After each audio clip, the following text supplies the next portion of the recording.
Are you worried about how overwhelming the new Prismatic Subclass is? Well, I've been studying all the new, powerful Prismatic Aspects and Fragments that have been revealed by Bungie so that you don't have to, and I've come up with a super simple combination of these which are perfect for any Hunter, Warlock or Titan. So in this video I'm going to show you how to get the absolute most out of this game breaking Prismatic Subclass with just one exotic weapon. Now Prismatic does have a lot of nuts and bolts to it, but in a nutshell it's basically just a super from any of the currently available ones, along with a melee, grenade and class ability with some of the best aspects from each subclass. Some of these will definitely have better synergy than others, but the main point of Prismatic is to build up the Transcendence meter. Once this meter is full, you can activate the Transcendence ability, which will give you multiple buffs and access to a new Prismatic Grenade ability depending on your character's class. In terms of what buffs you get from your Transcendence ability, you do get supercharged melee and grenade energy regen rate, and you also get a 5% boost to your weapon damage output. You also get a slight damage reduction to incoming damage, and you can also shatter the new Witness shields, which will be throughout the final shape and in the Pale Heart. More importantly though,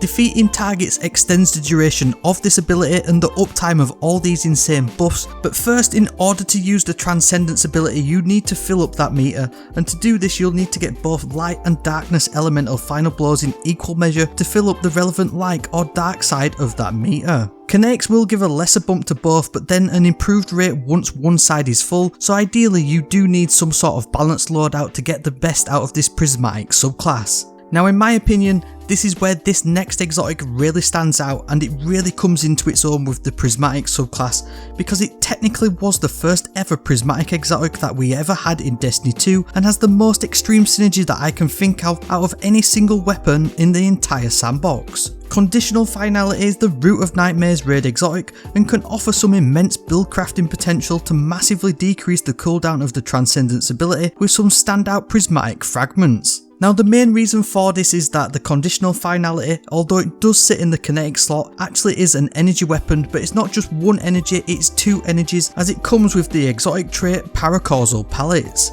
The first shot in the magazine is a stasis one and the second shot is a solar one. With its exotic trait though, I think it builds perfectly into Transcendence, because landing mostly all stasis pellets will freeze a target, and landing mostly all solar pellets will cause the target to ignite. The shutdown potential of this exotic is immense and can technically deal with unstoppable champions easily, but can also shut down barrier and overloads too, thanks to just how hard it hits. But in terms of the Prismatic subclass, it goes even harder, so let's look at the fragments that will absolutely synergize with it and improve your Prismatic experience tenfold. Now the first fragment that stands out to me is the Facet of Devotion. Now this states that when defeating targets afflicted with stasis or strand debuffs grants bonus light Transcendence energy. Now obviously Conditional Finality, that's going to freeze targets and that's classed as a stasis debuff, so you're going to get bonus light Transcendence energy when using this exotic shotgun. Then on top of that, with the Facet of Awakening, rapidly defeating targets with light or darkness damage or super final blows generates an elemental pickup of the matching damage type. Now obviously with Conditional Finality we've got stasis and solar damage being dished out consistently, so we're going to be able to create stasis shards as well as fire sprites, and then this is going to lean into the Facet of Honor, because with the Facet of Honor, collecting an elemental pickup or destroying a tangle grants Transcendence energy of the same type. So by picking up that stasis shard you're going to get bonus dark Transcendence energy, and by picking up that fire sprite you're going to get bonus light Transcendence energy. As you can see, Conditional Finality is really fitting in nicely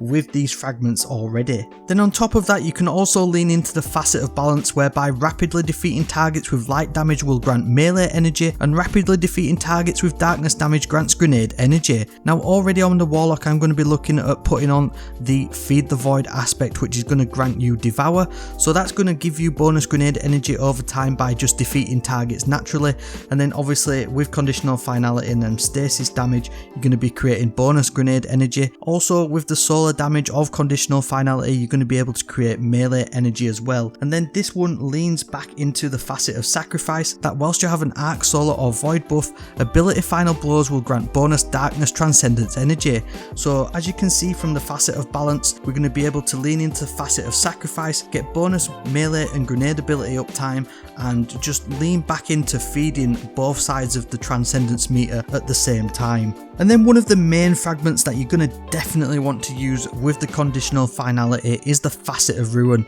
as this is going to increase the size and damage of the burst when you shatter a stasis crystal or frozen target, and increases the area of effect of solar ignitions. So basically this is just a combination of the Whisper of Fissures and the Ember of Eruption from the stasis and solar subclasses, and basically bound into one, and is now the Facet of Ruin, and is going to work absolutely perfectly with the shatter damage and the ignition damage caused by this exotic shotgun. As you can see, it's already pretty nuts by being able to single-handedly get your Transcendence energy back rapidly by just using this one weapon, and in some cases with these fragments you'll be getting chunks of both light and dark energy simultaneously thanks to the freezing and ignition explosions. Obviously then you'll also want to pair in any of your favourite primary or heavy weapons, maybe to lean into any of your favourite builds, or fill in any gaps in making sure that you have a light energy weapon and maybe a darkness themed heavy weapon, just to fill in with any uptime. Obviously the exotic shotgun is a special ammo weapon, so if you do run out of ammo then you may struggle,